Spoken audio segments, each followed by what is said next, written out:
To access UEFI BIOS setup in Windows 10, follow these steps. Step 1. Click on the Start button and select Settings, the gear icon. Step 2. In the Settings window, select Update and Security. Step 3. From the Update and Security menu, choose Recovery from the sidebar. Step 4. Under the Advanced Starter section, click on Restart Now.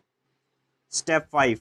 Your computer will restart and you will see the Choose an Option screen. Step 6. Select Troubleshoot. Step 7. In the Troubleshoot menu, select Advanced option.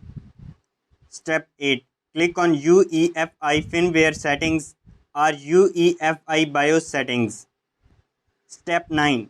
Finally, click Restart to access the UEFI BIOS setup.